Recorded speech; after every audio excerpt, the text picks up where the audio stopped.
네, 오늘은 내가 아버지 안에 있음을 이라는 제목으로 여러분과 함께 은혜를 나누려고 합니다. 오늘이 교회의 절기로 종료주일입니다. 종료주일 하면 우리가 예수님께서 고난받기 위해서 예루살렘 성으로 입성하실 때 유대인들이 종려나무 가지를 꺾어서 흔들면서 호산나 다윗의 자손이여 우리를 구원하소서, 다윗의 이름으로 오시니여, 이렇게 환영했다 그래서 종료주일이라고 하잖아요. 그런데 예수님께서 하신 일이 뭔가, 그걸 좀 집중해서 봐야 됩니다. 예수님께서 예루살렘에 입성하시자마자 제일 먼저 하신 일이 뭐였습니까? 예루살렘 성전에 들어가셔서 비둘기 파는 자들과 환전상들의 상을 다 뒤집어 엎으시고 저들을 성전에서 내쫓으셨잖아요. 그러면서 내 집은 만민의 기도하는 집이라 하였는데 너희가 강도의 구려를 만들었구나, 이렇게 말씀하셨습니다. 그거를 우리가 이제 소위 성전 정화 사건이다 이렇게 말하잖아요. 오늘 종료주일인데 제가 오늘 이 본문 말씀을 가지고 설교를 할까 아니면 종료주일에 맞는 절기 설교를 할까 하다가 오늘 본문 1절에 보면 수전절이라는 게 나와요. 그래서 이 수전절이 공교롭게도 성전과 관련이 있습니다. 성전 정화 사건과. 역사적으로 또 한 번의 성전 정화 사건이 있었습니다. 예수님이 오시기 전인데요. BC 167년에 시리아의 안티오코스 에피파네스라는 그 왕이 있습니다. 그 왕이 예루살렘을 점령을 했어요. 그래서 유대인들이 하나님께 제사를 드리는 것을 금지를 했습니다. 그리고 다니엘서 8장에 보면 여러분 아마 다니엘서를 보신 분은 알 겁니다. 헬라 제국이 멸망한 다음에 한 뿔이 나와서 그 뿔이 하나님을 대적하고 그리고 매일같이 드리던 그 제사를 폐하게 될 것이다. 그리고 성전을 허물게 될 것이다. 이렇게 다니엘이 예언을 했는데 바로 그 하나님의 대적으로 나올 그 뿔이 바로 누군가 하면은 안티오코스 에피파네스입니다. 그 안티오코스 에피파네스는 정말 유대인들이 꼭 하나님 앞에 예배를 드려야 된다는 그 사실을 알면서도 일부러 아주 철저히 예배를 폐하려고 했습니다. 그래서 심지어는 예루살렘 성전에다가 제우스 신상을 세워놓고 거기서 이제 막 우상 숭배를 하게 했습니다. 그리고 유대인들이 제일 싫어하는 부정한 동물인 그 돼지를 잡아서 돼지 피를 성소에다 뿌렸습니다. 이걸 보다 못한 당시의 대제사장이었던 마타티아스가 이제 봉기를 일으킵니다. 마타티아스의 아들이 5명 있었는데요. 그 중에 셋째 아들이었던 마카비가 이제 봉기를 일으켜서 예루살렘을 탈환을 합니다. 그리고 예루살렘 성전을 깨끗하게 청소를 합니다. 이거를 마카비 혁명이라고 하는데요. 마카비는 성전을 정화하고 8일 동안 축제를 벌였습니다. 성전을 깨끗하게 한 다음에 이거를 하누카, 빛의 축제다 이렇게 말합니다. 왜 빛의 축제인가 하면은 마카비가 성전을 탈환한 다음에 성전의 촛대에다가 이제 불을 밝혀야 되는데 기름이 없는 거예요. 기름이 하루 쓸 기름밖에 없었습니다. 근데 그 촛불이, 촛대의 불이 8일 동안 꺼지질 않는 거예요. 그러니까 기적이 일어난 거죠. 수전절은 바로 그 마카비 혁명을 기념하는 이스라엘의 절기입니다. 자, 오늘 본문 22절에 보니까 예루살렘의 수전절이 이르니 때는 겨울이라 예수께서 성전한 솔로몬 행각에 거니시니, 이렇게 시작이 되죠. 마카비가 예루살렘 성전을 정화한 날을 기념하는 수전절에 예수님께서 예루살렘 성전에 가신 거예요. 그리고 솔로몬 행각에 가셔서 거기서 거니신 겁니다. 왜 솔로몬 행각에 가셨을까? 예수님 당시의 성전은 솔로몬 성전이 아니죠. 헤롯 성전이었습니다. 이미 솔로몬 성전은 무너졌고 바벨론 때 무너졌죠. 그리고 이제 다시 스룹바벨 성전이었다가 다시 이제 헤롯이 왕이 되면서 40년 동안 성전을 새로 짓습니다. 그래서 예수님 당시의 성전은 헤롯 성전이었어요. 근데 그 공사가 아직도 끝나지 않았고 계속 공사가 되고 있었습니다. 그런데 솔로몬 행각만큼은 솔로몬이 지었을 당시에 그대로 보존이 되어 있었습니다. 그 10주가 그대로 보존이 되어 있었어요. 그래서 그 솔로몬 행각만큼은 솔로몬 성전이었던, 그 솔로몬이 세웠던 성전 그대로 이제 보존이 되어 있었던 거죠. 자, 솔로몬 행각에 예수님께서 이제 가신 거예요. 바로 그 솔로몬 행각에. 여러분, 예수님이 하시는 말 한마디, 또 하는 행동 하나하나가 다 의미가 있습니다. 그냥 하신 게 하나도 없어요. 그래서 우리가 성경을 볼 때 예수님이 왜 이런 말씀 하셨을까? 예수님이 왜 여기 가셨을까? 이런 거를 생각해야 됩니다. 그리고 물어봐야 돼요. 자꾸 의문을 품어야 됩니다. 여러분, 솔로몬이 성전을 봉헌하고 하나님께 드린 기도가 있어요. 뭐라고 기도했습니까? 하나님, 주와 주의 종과 주의 백성들이 이 성전을 향해서 기도하면 하나님께서 그 기도를 들어주시옵소서. 이렇게 기도를 했단 말이죠. 그래서 저는 예수님이 수전절에 솔로몬 행각에 가신 이유가 이 솔로몬의 기도를 생각하신 게 아닌가 싶습니다. 그리고 마카비가 성전을 정화한 사건을 생각하시면서 예루살렘 성전이 다시금 정화되어야 된다 이렇게 생각하신 게 아닐까 싶어요. 아무튼 예수님이 솔로몬 행각에 나타나시자 예수님의 행적을 예의주시했던 유대인들이 예수님한테 몰려옵니다. 그래서 예수님을 둘러싸고 뭐라고 말을 하는가 하면 당신이 언제까지 우리 마음을 의욕하려고 합니까? 그리스도이면 밝히 말씀하소서. 세 번역 성경에는 이 말이 당신은 언제까지 우리의 마음을 졸이게 하시렵니까? 당신이 그리스도이면 그렇다고 분명히 말하여 주십시오. 이렇게 나와 있습니다. 그러니까 예수님께서 뭐라고 하시는가 하면은 자, 우리 다 같이 한번 25절에서 27절까지 우리 같이 한번 읽어볼까요? 자, 25절에서 27절까지입니다. 시작. 예수께서 대답하시되 내가 너희에게 말하였으되 믿지 아니하는도다. 내가 내 아버지의 이름으로 행하는 일들이 나를 증거하는 것이거늘 너희가 내 양이 아니므로 믿지 아니하는도다. 내 양은 내 음성을 들으며 나는 그들을 알며 그들은 나를 따르느니라. 자, 내 양은 내 음성을 듣고 나를 따른다. 그런데 내가 몇 번이나 너희한테 내가 누군지 말해도 너희가 나를 믿지 않으니 너희는 내 양이 아닌가 보다. 내 양이 아닌 게 확실하다. 예수님께서 이렇게 분명하게 말씀하셨어요. 자, 그리고 뭐라고 말씀하시는가 하면은 자, 또 28절에서 30절까지 우리 같이 한번 또 읽어보겠습니다. 28절에서 30절까지 시작. 내가 그들에게 영생을 주노니 영원히 멸망하지 아니할 것이요 또 그들을 내 손에서 빼앗을 자가 없느니라. 그들을 주신 내 아버지는 만물보다 크심에 아무도 아버지 손에서 빼앗을 수 없느니라. 나와 아버지는 하나이니라 하신대. 자, 나와 아버지는 하나다. 예수님이 다시 한번 자신이 하나님이심을 밝히신 거예요. 나와 아버지는 하나다. 여러분, 유대인들은 하나님을 유일하신 분, 오직 한 분 하나님이라고 이렇게 믿습니다. 유일 신앙을 갖고 있었죠. 이슬람도 마찬가지입니다. 이슬람의 알라신, 유일신이잖아요. 그러니까 이렇게 유일신 사상을 갖고 있는 종교는 굉장히 배타적입니다.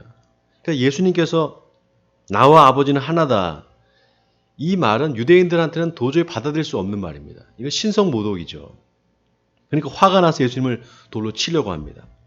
그러니까 예수님이 내가 아버지로 말미암아 여러 가지 선한 일로 너희에게 보였거늘 그 중에 어떤 일로 나를 돌로 치려 하느냐. 그러니까 유대인들이 네가 선한 일을 행해서가 아니라 네가 사람이면서 자칭 하나님이라고 하니까 우리가 너를 돌로 치려는 거다. 이렇게 말합니다. 그러니까 예수님이 뭐라고 하세요? 자, 또 34절에서 36절까지 또 같이 읽어볼까요? 시작. 예수께서 이르시되 너희 율법에 기록된 바 내가 너희를 신이라 하였노라 하지 아니하느냐. 성경은 패하지 못하나니 하나님의 말씀을 받은 사람들을 신이라 하셨거든. 하물며 아버지께서 거룩하게 하사 세상에 보내신 자가 나는 하나님의 아들이라 하는 것으로 너희가 어찌 신성모독이라 하느냐. 자, 여러분 여기 34절을 보세요. 너희 율법에 기록된 바 내가 너희를 신이라 하였노라 하지 않았느냐. 이 말씀이 의미심장합니다. 자, 이 말씀이 어디 나오는가? 여러분 갖고 있는 성경에 보면 그 밑에 각주가 있죠? 네, 각주에 보면은 그 기록된 바 너희 율법에 기록된 바 거기 보면은 각주가 있고 밑에 보면 아마 시편 82편 6절 이렇게 나와 있을 거예요. 그렇죠? 자, 시편 81편 우리 한번 찾아보겠습니다. 시편 82편. 제가 가지고 있는 성경 863페이지예요.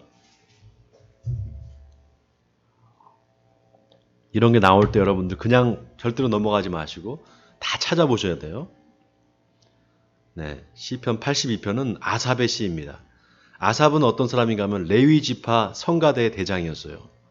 자, 우리 1절과 2절을 같이 한번 읽어볼까요? 82편 1절 2절 시작. 하나님은 신들의 모임 가운데 서시며 하나님은 그들 가운데서 재판하시느니라. 너희가 불공평한 판단을 하며 악인의 낫 보기를 언제까지 하려느냐. 셀라.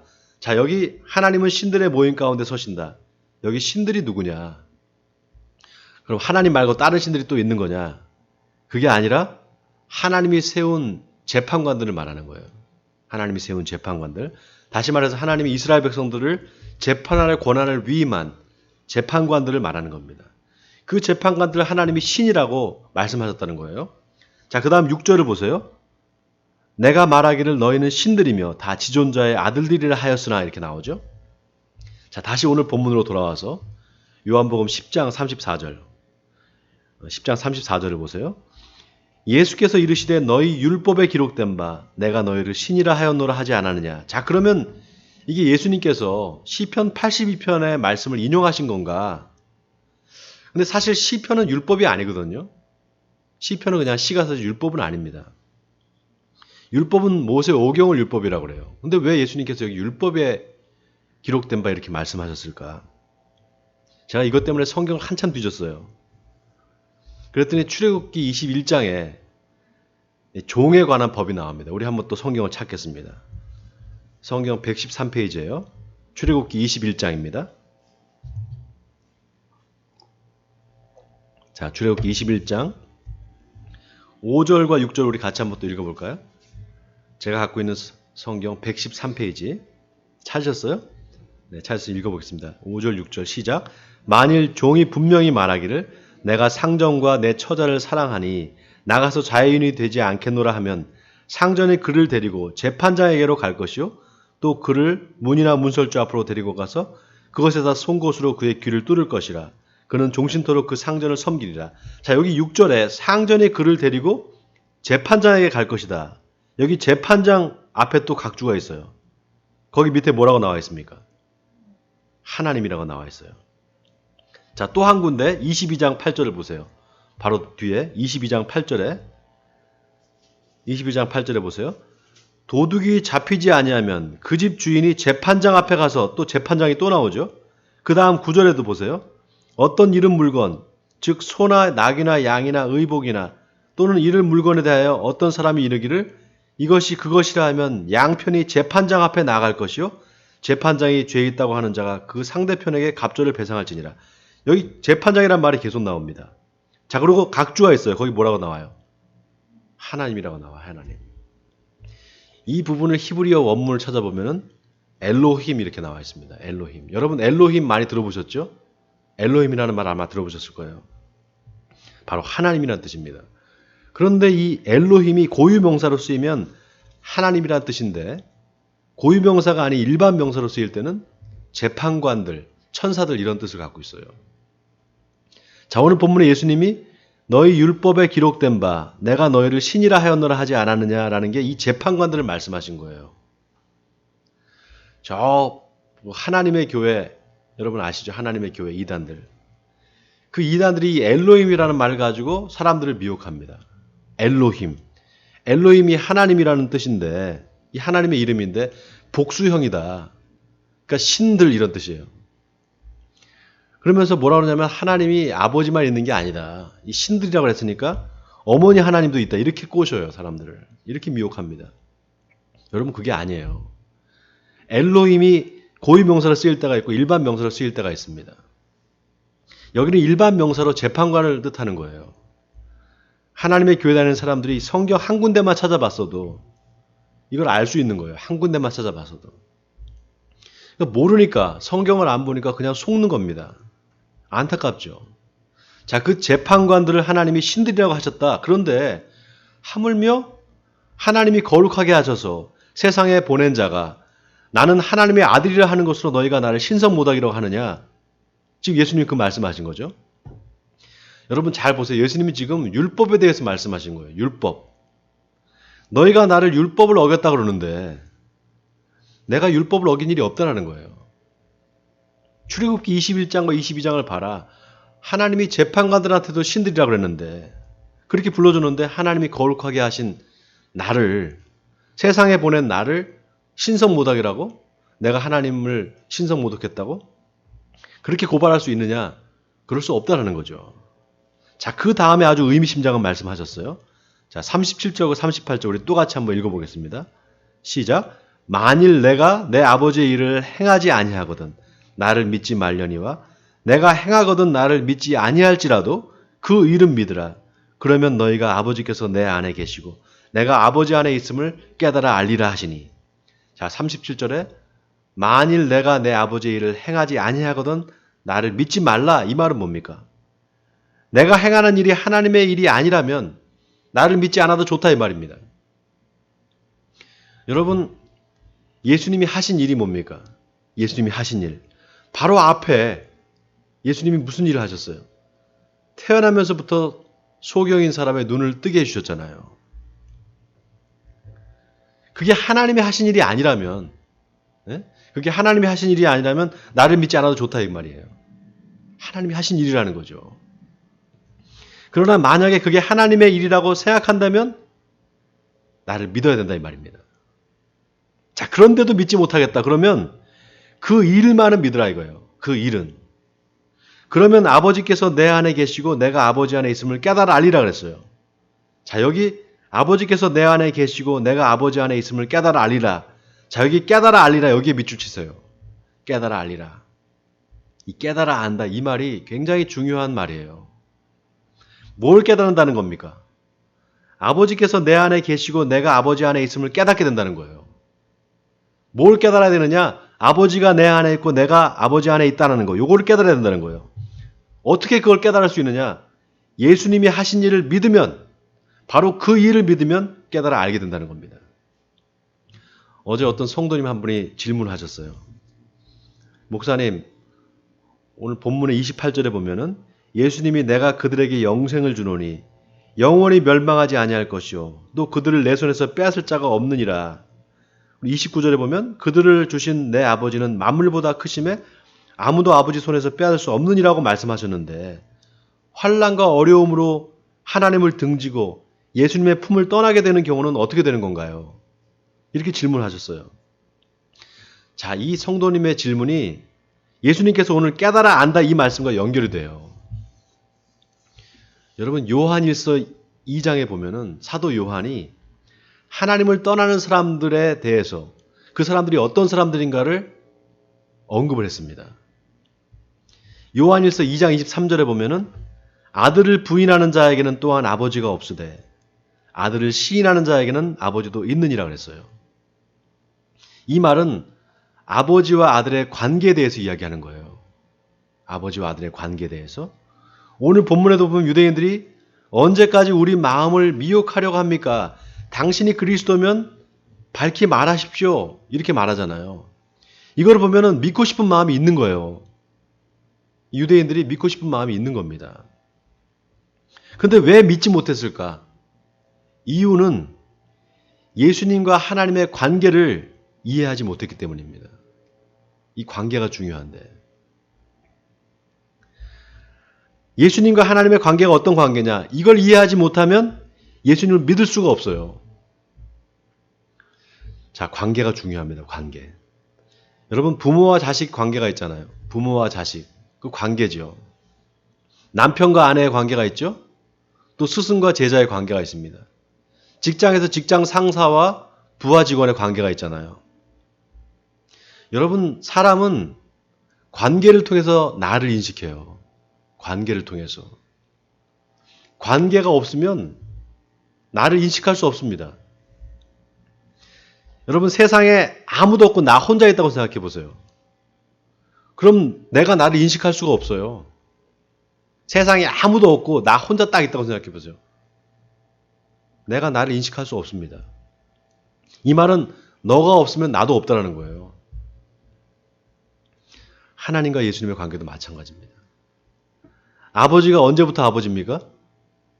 제가 자주 쓰는 표현이에요. 아버지가 언제부터 아버지예요? 아들 낳아야 아버지죠. 아들은 언제부터 아들입니까? 아버지가 낳아줘야 그때부터 아들인 거예요. 그래서 아버지가 되고 아들이 되는 건 동시적 사건입니다. 그래서 하나님이 없으면 예수님도 없어요. 여러분 잘 들으세요. 하나님이 없으면 예수님도 없어요. 예수님이 없으면 반대로 하나님도 없습니다. 자, 그런데 아들을 보지 않고 어떻게 아버지를 알 수 있겠어요? 아들을 봐야 아버지를 알 수 있는 거죠. 이 관계를 유대인들은 도무지 이해할 수 없었던 거예요. 그러니까 예수님이 하시는 일이 다 하나님이 하시는 일인데 그걸 보고도 인정할 수 없었던 겁니다. 제가 대학교 1학년 때 처음 예수님을 믿게 됐어요. 대학교 1학년 때 예수님을 진짜 인격적으로 만나게 된 거예요. 그리고 완전히 변했어요, 제가. 제 말투도 변하고 제 얼굴 표정도 변했어요. 그러니까 제 대학 동기들, 친구들이 저를 보고 야, 너 이상해졌다. 너 왜 그래? 이렇게 물어봤습니다. 그때 제가 그렇게 말했어요. 내가 하나님을 만났어. 하나님이 살아계시더라고. 이렇게 말을 했어요. 근데 참 이상한 게요. 그 친구들이 저한테 야, 진짜 하나님이 있어? 어떻게 만났어? 이렇게 물어보질 않더라고요. 물어보면 다 답을 해주려고 준비를 하고 있는데 물어보질 않아요. 오히려 그 이후에 저랑 거리를 두더라고요. 친했던 친구들이 자꾸 거리가 생겨요. 신학을 하고 목사가 되니까 더 해요. 저 같으면 제 친구가 변했으면 가서 만나서 물어보고 싶을 것 같아요. 너 왜 이렇게 변했냐? 안 그러더라고요. 그때 제가 알았어요. 모든 사람들이 다 하나님에 대해서 관심이 있는 건 아니구나. 하나님의 존재에 대해서 관심이 있는 게 아니구나. 모든 사람들이 다. 그때 알았습니다. 오늘 본문에도 보면은 예수님이 장님으로 태어나서 평생 눈을 한번 떠보지도 못한 사람을 낫게 해주신 거예요. 하나님이 아니면 도저히 할 수 없는 일이잖아요. 그걸 보면서도 예수님은 믿지 않는 거예요. 예수님이 오죽 답답했으면은 내가 행하거든 나를 믿지 아니할지라도 그 일은 믿으라 그랬겠습니까? 내가 행하거든 나를 믿지 아니할지라도 행하는 사람을 보면서 믿어야 되잖아요. 근데 내가 행하거든 나를 믿지 아니할지라도 그 일은 믿으라. 나를 못 믿겠으면 내가 행한 일이라도 그게 하나님의 일이라는 걸 좀 믿으라는 거예요. 얼마나 답답했으면 이런 말씀 하셨겠습니까? 지금도 마찬가지입니다. 세상 사람들은 하나님이 하신 일을 다 부정합니다. 맨날 같이 술 먹고 한량짓을 하던 친구가 갑자기 술을 끊고 교회 나간다? 그러면은 그 친구한테 무슨 일이 생긴 거잖아요. 그렇잖아요. 그럼 너 무슨 일이 있었냐? 관심을 가져야 되는데 관심이 없어요. 세상 사람들은. 그런데 세상 사람들만 관심이 없는 게 아니라 이제는 믿는 사람들도 관심이 없어요. 예수를 믿고 교회는 다니는데 삶의 능력이 나타나지 않는 겁니다. 왜 그럴까요? 하나님과의 관계가 깨져 있는 겁니다. 관계가 깨져 있는 거예요. 여러분 예수님이 부활하신 것을 제일 먼저 목격한 사람이 누굽니까? 제일 먼저 예수님 부활을 목격한 사람이 누구예요? 막달라 마리아죠. 막달라 마리아. 막달라 마리아가 무덤에 가보니까 예수님이 안 계신 거예요. 그래가지고 예수님이 어디 갔지 하고 보니까 안에 흰옷 입은 두 천사가 있는 겁니다. 한 사람은 예수님의 머리맡에, 한 사람은 예수님의 누웠던 발 밑에. 그러면서 막달라 마리아한테 그러는 거예요. 누굴 찾느냐고. 그때 막달라 마리아가 내 주를 어디다 뒀는지 모르겠습니다 하고 뒤에 살짝 보니까 누가 부르는 거예요. 보니까 예수님인데 예수님이 처음인지 몰라요. 처음에. 마리아야 이렇게 부르는데.